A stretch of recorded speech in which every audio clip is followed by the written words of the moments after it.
Good day, ma'am. I am Robert Palis.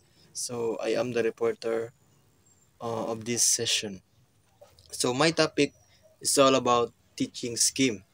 So, what is teaching scheme? So, teaching scheme is a structured plan that outlines what to teach and on how to teach it over specific periods such as a term or academic year.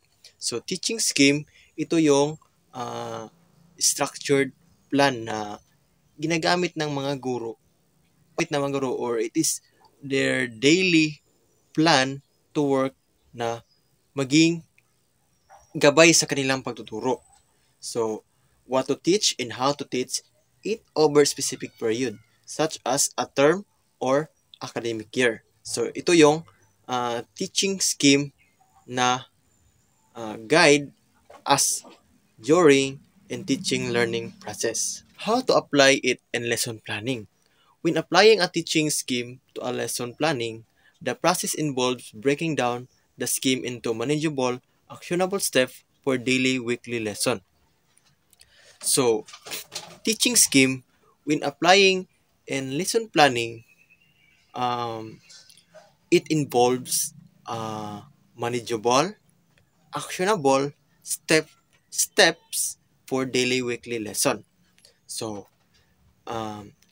in teaching scheme, in applying in lesson planning, so it includes the day you kung ano ba yung, for example, the day ngayon is ito yung ituturo mo, and the next day ito yung ituturo mo, and the next is yung next week ito naman ituturo mo. So you should manage your topics or subtopics na ituturo mo sa iba't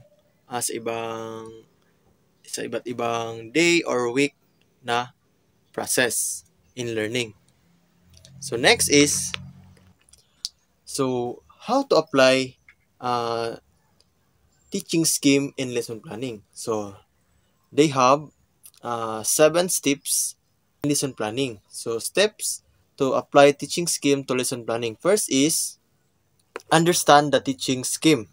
So dito sa understand sa first is you should be familiarize yourself as a teacher, study the curriculum objectives.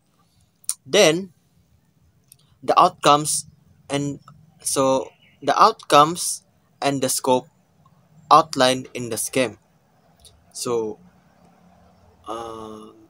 in teaching scheme, so we should understand the attitude of students and on how kung ano yung need to develop their thinking abilities.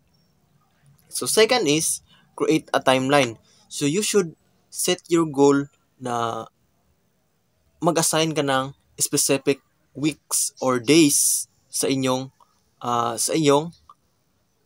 each topic. Then third is set learning objectives for each lesson. So here during an lesson plan, so we have 3 domains we need to apply. First is cognitive, affective, and psychomotor.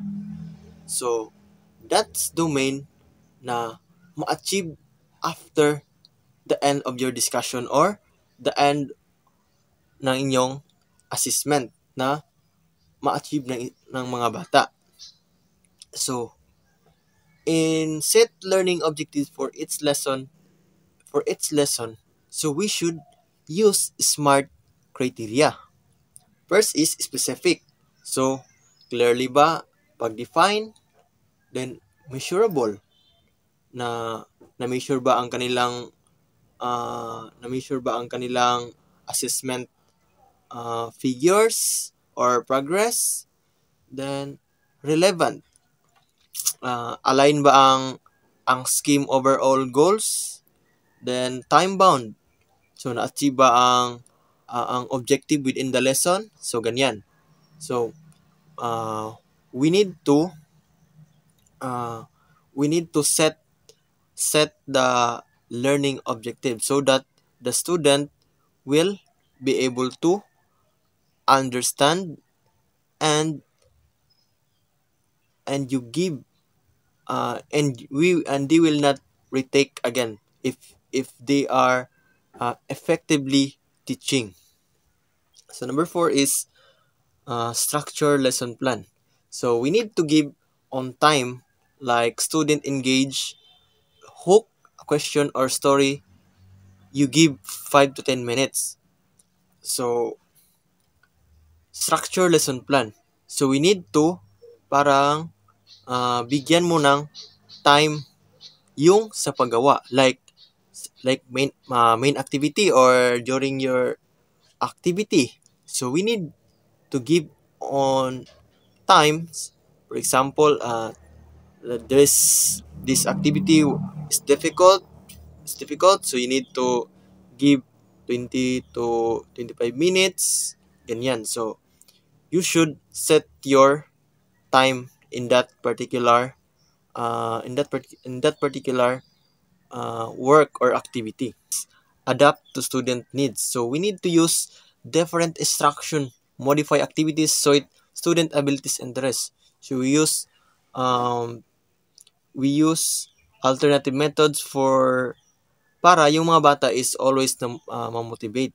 So gagamit tayo ng iba't ibang mga estratehiya para yung mga bata ay laging naiinganyo araw-araw para hindi naman magiging boring yung lesson mo. So we need to find many strategies that you have. So number 6 is use resources effectively. So dito in